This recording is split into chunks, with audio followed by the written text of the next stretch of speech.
నమస్తే RTV news కి స్వాగతం. మీ సమస్య పరిష్కారమే మా లక్ష్యం. మీ సమస్యలను వాట్సాప్ చేయండి చాలు. 9492726238. మా వార్తలు మీకు నచ్చినట్లయితే లైక్ చేయండి, షేర్ చేయండి, సబ్స్క్రైబ్ చేయడం మాత్రం మర్చిపోకండి. వైసీపీ పార్టీ నుండి టీడీపీ పార్టీలోకి సర్పంచ్, ఉప సర్పంచ్తో పాటు 90 మంది చేరిక. పార్టీ కండువాలు కప్పి ఆహ్వానించిన అయ్యన్న పాత్రుడు. నర్సీపట్నం నియోజకవర్గం అన్ని విధాలా తెలుగుదేశం ప్రభుత్వ హయాంలోనే అభివృద్ధి జరిగింది తప్ప వైసీపీ ప్రభుత్వంలో ఎటువంటి అభివృద్ధి చెందలేదని తెలుగుదేశం పార్టీ మాజీ మంత్రి చింతకాల అయ్యన్న పాత్రుడు అన్నారు. శనివారం గొలుగొండ మండలం ఏఎల్లపురం గ్రామంలో ఇంటింటా ప్రచారంతో పాటు సమావేశం ఏర్పాటు చేశారు. ఈ సందర్భంగా అయ్యన్న పాత్రుడు మాట్లాడుతూ తనపై, తన కుటుంబంపై నర్సీపట్నం ఎమ్మెల్యే పెట్ల ఉమాశంకర్ గణేష్ విచక్షణ కోల్పోయి మాట్లాడుతున్నారని ఆయన అన్నారు. తాను గెలిస్తే 4 ఎమ్మెల్యేలు ఉంటారని పెట్ల ఉమాశంకర్ గణేష్ మాట్లాడుతున్నారని, తన కుటుంబం ప్రజాసేవ చేసేందుకే 4 పనిచేస్తున్నారని, అంతేగాని దోచుకోవడానికి, దాచుకోవడానికి పని చేయలేదని ఎమ్మెల్యే గుర్తుంచుకోవాలని అయ్యన్న అన్నారు. తనకు పదవులతో సంబంధం లేదని, ప్రజాసేవ చేసేందుకే ఉన్నాను తప్ప మరి ఇతర ఉద్దేశాలు లేవని ఆయన పేర్కొన్నారు. తప్పు చేస్తే ముఖ్యమంత్రినైనా ఎదిరించే సత్తా తనకు ఉందని, నీకు దమ్ముందా అని ఎమ్మెల్యేని ప్రశ్నించారు. ఒక కృష్ణదేవిపేట గ్రామంలోనే 4 కోట్ల రూపాయలతో సీసీ రోడ్లు, bus complex, Alluri Sitaramaraju park, అభివృద్ధి వెటర్నరీ హాస్పిటల్ వంటి వాటిని అభివృద్ధి చేయడం జరిగిందని, ఈ 5 ఏళ్ల కాలంలో ఏమి అభివృద్ధి చేశారో చెప్పాలన్నారు. ముఖ్యంగా తెలుగుదేశం ప్రభుత్వ హయాంలో రైతు రుణమాఫీ జరగలేదని అసత్య ప్రచారాలు చేస్తున్నారని, గ్రామంలో ఉన్న వైసీపీ నాయకుడు భాస్కర్ నాయుడు ఇంట్లో వారికి రుణమాఫీ జరిగితే వాస్తవం కాదా అని ఆయన ప్రశ్నించారు. అనంతరం వైసీపీ పార్టీ నుండి 90 మంది యువకులు టీడీపీలో జాయిన్ అయ్యారు. వారందరికీ కండువాలు కప్పి సాదరంగా అయ్యన్న ఆహ్వానించారు. ఈ కార్యక్రమంలో రాష్ట్ర కార్యదర్శి చింతకాయల విజయ్, గొలుగొండ మాజీ జెడ్పీటీసీ చిటికెల తారక్, వేణుగోపాల్, మాజీ ఎంపీపీ అడిగర్ల అప్పలనాయుడు తదితరులు పాల్గొన్నారు. నేను అన్నాడట మా కుర్ర మనవరాలు చెప్తారు ఇవాళ చంద్రబాబు నాయుడు గారు రైతు రుణమాఫీ చెయ్యలేదు అంటాడట. ఓరి పనికిమాల సన్నాసులారా, నన్ను అడగ అవసరం లేదు. చంద్రబాబు నాయుడు గారు రైతు రుణమాఫీ చేస్తే మీ భాస్కర్ నాయుడు గారు ఇట్లా అందరూ తీసుకున్నారు. మీ భాస్కర్ నాయుడు గారు ఇంట్లో చంద్రబాబు నాయుడు ఇచ్చిన రుణమాఫీ తీసుకున్నారమ్మా. భాస్కర్ నాయుడు మీ మనిషి తీసుకుంటే ఎవరికి ఇవ్వలేదని ఎవరు చెప్తారు? నా చెత్తనా కొడుకులారా, అబద్ధాలు చెప్పకండి. చంద్రబాబు నాయుడు కంటే ఎక్కువ చేసామని చెప్పండి. చంద్రబాబు నాయుడు కంటే అయ్యన్న పాత్రుడి కంటే ఎక్కువ చేసామని చెప్పు, జనం నమ్ముతారు. ఏం చేసావు కృష్ణదేవిపేటకి?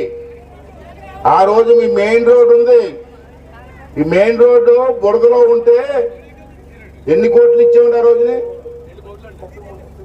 2 కోట్లు. మీ సిటీ టౌన్ లో 2 కోట్లు ఇచ్చి 6 అంగుళాలు హైట్ చేసి ఇవాళ మెయిన్ సిమెంట్ రోడ్ వేసాడంటే అడుగు హైట్ చేసాం. అది చేసింది అయ్యన్న పోతుందా నువ్వా? మరి ఏమీ చేయలేదంటారు నా చెత్తనా కొడకల్లారా. మరి ఇవాళ కాంప్లెక్స్ ఆర్టీసీ కాంప్లెక్స్ లేదని చెప్తే ఆ రోజు ఆర్టీసీ కాంప్లెక్స్ కట్టించింది అయ్యన్న పోతుడు కాదా? 20 లక్షల రూపాయలు ఇచ్చిన ఆ రోజుని. నువ్వు 5 సంవత్సరాలు నా కాంప్లెక్స్ చుట్టూ కాంపౌండ్ వాళ్ళు కట్టలేనటువంటి పనికిమాల సన్నాసులు మీరా నన్ను విమర్శిస్తారు మీరు. అంతేకాకుండా 4 కోట్ల రూపాయలతో సీసీ రోడ్లు వేసాము కృష్ణదేవిపేటలో. మీ కళ్ళ ముందే కనబడుతున్నాయి. మంచినీళ్ళు కావాలితే అక్కడ లింగంపేట దగ్గర ట్యాంక్ కట్టి ట్యాంక్ నుంచి కేడిపేట వరకు నీరు తీసుకొచ్చింది తెలుగుదేశం పార్టీ. నువ్వా? ఇవాళ ఇక్కడ ఉంది మన కృష్ణదేవిపేటలో పెళ్లిళ్ళు చేసుకోవాలంటే చాలా మంది ఇబ్బంది పడుతున్నారు. కళ్యాణ మండపం కడదామని చెప్పి 10 లక్షల రూపాయలు ఇచ్చాను ఆ రోజుని. 30 లక్షలు ఇచ్చాను. ఎందుకు కట్టలేదు? టెండర్ కూడా అయిపోయింది. ఎందుకు ఆఫ్ చేసావు దాన్ని? ఆ కళ్యాణ మండపం కట్టకుండా ఆ స్థలాలు పంచి తెంగారు మీరు అందరూ కలిసి. దానికి ఏం సమాధానం చెప్తావు? ఎంత పెద్ద ఊరు కళ్యాణం అనుకుంటే మీ అందరూ పెళ్లి చేసుకోవడానికి ఎంత బాగుంటుందండి. మీ ఊర్లో పశువుల హాస్పిటల్ కట్టింది అయ్యన్న పోతుంది కదా, తెలుగుదేశం పార్టీ కదా. ఆ రోజు చంద్రబాబు గారు ఉన్నప్పుడు పశువుల హాస్పిటల్లో మందులు ఉండేవి. ఇవాళ పశువుల హాస్పిటల్ మందులు కూడా లేవు. ఇన్సూరెన్స్ చేసే వాళ్ళని, టీకాలు వేసే వాళ్ళని ఈ 5 సంవత్సరాలు ఏ పశువు కానీ టీకా వేసేవా? కనీసం టీకా వేసేవా?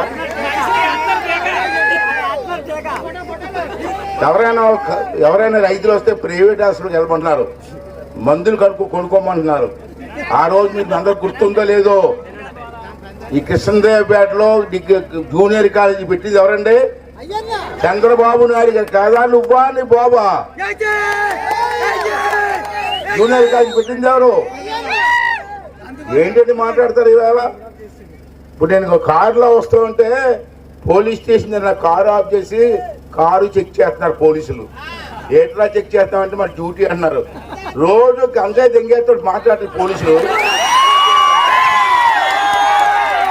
టన్నులు గంజాయి దెంగేస్తూ ఉంటే పోలీసులు వాళ్ళు ఎవరు పట్టించుకోరు. నా కారు ఇవాళ చెక్ చేస్తారు. ఇక్కడ ఇదండి పరిపాలన విధానం. అల్లూరి సీతారామరాజు పార్కు ఆ రోజు ఉన్నవలసి చెప్తాను. మేరీ విజయ్ కుమార్ గారు ఎంపీకి ఉన్నప్పుడు పాప డబ్బులు ఇచ్చింది. తర్వాత నేను వచ్చిన తర్వాత డబ్బులు ఇచ్చి పార్క్ బ్రహ్మాండం తయారు చేసి కొంత డబ్బు కూడా ఇచ్చాను. బ్యాంకులో వేసాను నేను. ఇప్పటికీ బ్యాంకులో ఉంది డబ్బు. ఇండియన్ బ్యాంకులో నేను డబ్బు కట్టాను, డబ్బు ఇచ్చాను. ఆ డబ్బు ఖర్చు పెట్టాను నేను. ఇంకా డబ్బు అక్కడే ఉంది. నువ్వు వచ్చే 5 సంవత్సరాల్లో అల్లూరి సీతారామన్ పార్క్కి ఎంత డబ్బు ఇచ్చో చెప్పు జగన్ ఎమ్మెల్యే గారు. ఇంకో విషయం, రాజమహేంద్రవరం అనమను అటువంటి నత్తినా కొడుకు మన సీఎం అండి. ఎక్కడ ఇసుక అమ్మేసుకుంటున్నాడు, గ్రావెల్ అమ్మేసుకుంటున్నాడు, కొండలు తోసేసుకుంటున్నారు. ఆఖరికి బ్రాందీ షాపుల మీద కూడా డబ్బు తీసుకుంటున్నారు. ఏం చేసావు జగన్మోహన్ రెడ్డి? నువ్వు ఆ రోజు ఏమన్నావు? రాష్ట్రానికి స్పెషల్ స్టేటస్ తీసుకొస్తా ఉన్నావు. తెచ్చావా? తెచ్చాడు బాబు. మరి అది అబద్ధం కాదా? అది అబద్ధం కాదా? రెండోది రైల్వే జోన్. మన పిల్లలకు ఉద్యోగాలు వస్తాయని చెప్పి రైల్వే జోన్ అంటే మన పిల్లలందరూ నమ్మారు. కుర్రవాళ్ళందరూ నీకు ఓటేశారు. ఇప్పుడు 5 సంవత్సరాలు అయిపోయింది, రైల్వే జోన్ తెచ్చావా? మరి నీకు ఎందుకు ఓటు వేయాలని అడగమంటున్నాను నేను. రైల్వే అలాగే కాకుండా ఇవాళ చూసుకుంటే మీరు సిపిఎస్ రద్దు. మన రాష్ట్రంలో 60 లక్షల మంది ఉద్యోగస్తులు ఉన్నారు. వాళ్ళందరికీ ఒకటే మాట చెప్పాడు, అన్నయ్య తమ్ముడు నేను గెలిస్తే సిపిఎస్ రద్దు అన్నాడు. పాప మాస్టర్లు ఉద్యోగస్తులు తెగేసారు ఓట్లు. మొన్న గెలిపించారు. 5 సంవత్సరాలు అయింది, ఒక్క సిపిఎస్ రద్దు చేయలే. మరి మాస్టర్లు అందరూ కూడా వాళ్ళ దోలు తీరింది అందరికీ కూడా. ఎవరికి చెప్పుకోవాలి అర్థం కావట్లే. మళ్ళీ మొన్న నా దగ్గరకు వచ్చి అయ్యన్నపతి గారు తప్పు జరిగిపోయింది, వచ్చి ఎలక్షన్లో 60 లక్షల మంది తెలుగుదేశం పార్టీకి ఓటేస్తామని చెప్పి మాట్లాడే పరిస్థితికి వచ్చారు. ఇంకా సిక్కి రాలేదా నీకు అని చెప్పి జగన్మోహన్ రెడ్డిని అడుగుతున్నాను ఈవేళ. అంతేకాకుండా సోదరులారా కొన్ని విషయాలు చెప్పాలి. అమ్మ మీరు కూడా వినాలి. ఈ రాష్ట్రంలో పెన్షన్ మేము 3,000 రూపాయలు చేస్తా ఉన్నాం. ఈ దొంగోడు ఏమన్నాడు? చెత్తనా కొడుకు నేను 3,000 అన్నారు. పాప మీ జనాలంతా ఆడు మాట నమ్మారు, ఓటేశారు. మొదటి నుంచి 3,000 ఇచ్చారమ్మా మీకు. అది మోసం కాదా? నేను లెక్క చెప్తాను. కుర్రోళ్ళు అందరూ ఫోన్లు ఉన్నాయి, ఫోన్లు తీసిన లెక్క చూడండి, వెళ్ళి చూడండి, తప్పలేదు. ఫోన్ మీ అందరి దగ్గర ఉన్నాయి. ఫోన్లు అంటే నాలెడ్జ్, లూఫీలు చూడడం కాదు. ఏంటి అసలు ఓపెన్ చేసి చూడండి. మీకు 3,000 రూపాయలు ఇస్తాడు కదా. వీళ్ళందరూ వినాలండి కొన్ని ముఖ్యమైన విషయాలు. మొదటి నుంచి 3,000 ఇవ్వలేదు. మొదటి సంవత్సరం ఏం చేశాడు? 2,250 ఇచ్చాడు. రెండో సంవత్సరం 2 ఇవ్వలేదు అసలు. మూడో సంవత్సరం 250 రూపాయలు పెంచాడు. మళ్ళీ 4వ సంవత్సరం 250 రూపాయలు పెంచాడు. మళ్ళీ సంక్రాంతికి 250 రూపాయలు పెంచాడు. ఇలాగ దప్పదప్పాలుగా పెంచడం వల్ల ఒక్కొక్కరికి ఎంత బొక్క అయిందో మీరు ఎప్పుడైనా చూసారా? ఒక్కొక్కరికి నేను లెక్క చెప్తాను. ఈవేళ పెన్షన్ అలా చేయడం వల్ల ఒక్కొక్కరికి 27,500 రూపాయలు బొక్క పెట్టాడు. 27,700 కాదు, 27,500 రూపాయలు బొక్క పెట్టినటువంటి ఈ గనుడు మోసగాడు ఆడవాళ్ళని ముసలివాళ్ళని మోసం చేసినటువంటి జగన్మోహన్ రెడ్డికి ఎందుకు ఓటు వేయాలని చెప్పి ఒకసారి మీరు అందరూ కూడా అర్థం చేసుకోవాల్సిన అవసరం ఉందమ్మా. ఇంకో విషయం, నేను మీ కృష్ణదేవపేటలో రోజు గాంధీ షాపులు రద్దు చేయకపోతే మా అక్కా చెల్లికి మాట ఇచ్చాను, రద్దు చేస్తారు మాట ఇచ్చాను, రద్దు చేయకపోతే వచ్చి ఎలక్షన్లో నాకు ఓటు వేయొద్దన్నాడా? చెత్తనా కొడుకు ఇప్పుడు ఓటు ఎదగలుగుతున్నారు. ఆ రింగులు రాని రోజా ఉంది. నేనైతే ముద్దుగా టెంగర్ బుజ్జి అంట. ఆ టెంగర్ బుజ్జి ఏముందండి? మా అన్న మాట ఇచ్చాడు, గాంధీ షాపులు తీసేస్తున్నాం, గాంధీ షాపులు చెయ్యకపోతే వచ్చి ఎలక్షన్కి ఓటు వేయద్దు అన్నారు కదా, అంద కదా, టీవీలో చూశారు కదా. అమ్మ రోజా టెంగర్ బుజ్జి ఇప్పుడు ఓటు అడుగుతావా? ఓటు అడుగుతావా అని అడుగుతున్నాను నేను. ఇలాగ మాట మార్చి అబద్ధాలు ఆడి రాష్ట్రంలో అన్ని సర్వనాశనం చేశాడు, అన్ని వర్గాల వారిని నాశనం చేశాడు. రైతుల గురించి మాట్లాడతాడు ఈ జగన్మోహన్ రెడ్డి. రైతులు పండించిన పంటకి గిట్టుబాటు ధర ఇచ్చాడండి? మీరు పండించిన పంటని పొలాల్లోకి వచ్చుకుంటా అన్నాడు, వచ్చుకున్నారండి? ఈ ఆడవాళ్ళు నరేగాకి వెళ్ళి పనిచేస్తారు చెరువుల్లో, వారికి ఇవ్వాల్సిన డబ్బులు ఇస్తామండి? ఆ ఎండలో మజ్జిగ ఇచ్చేవాళ్ళు చంద్రబాబు టైంలో టెంట్ వేసి వాళ్ళవి, మజ్జిగ ఇచ్చేవాళ్ళవి. ఎక్కడికైనా దెబ్బ తగిలితే ఫస్ట్ ఎయిడ్ బాక్స్ ఇచ్చాం, ఇన్సూరెన్స్ ఇచ్చాం, ఏం ఇచ్చావా? ఆ ఎండలో సస్తారు ఆడవాళ్ళందరూ కూడా. తెల్లవారుజాము 4:30కి వెళ్ళి ఎండలో పనిచేసి వస్తున్నారు. వాళ్ళకి ఏం చేసావని అడుగుతుంది వాళ్ళ ఓటు. ఒకసారి అర్థం చేసుకోవాల్సిన అవసరం ఉందని చెప్పి ఈ సందర్భంలో మనం చేస్తాను. అంతే సోదరులారా, ఇవన్నీ కూడా జరిగాయి, మీకు తెలియని కాదు. ఇవాళ ఇల్లు అన్నాడు, ఇల్లు ఏంటండి?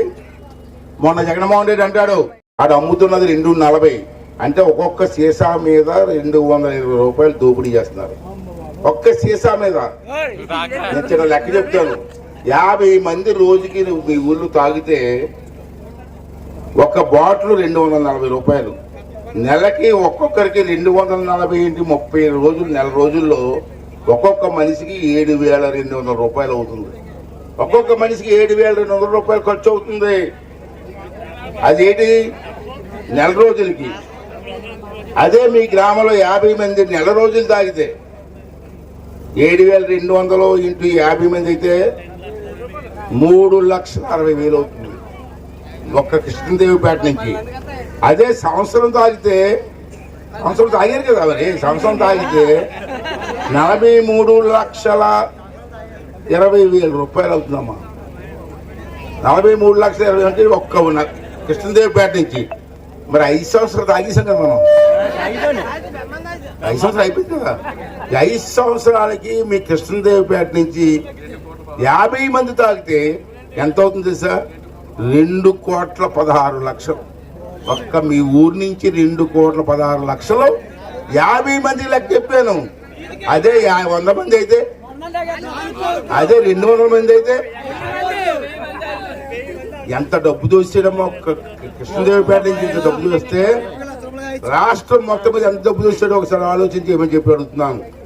ఇలా ఆడవాళ్ళని మోసం చేసి మొన్న అంటాడు మళ్ళీ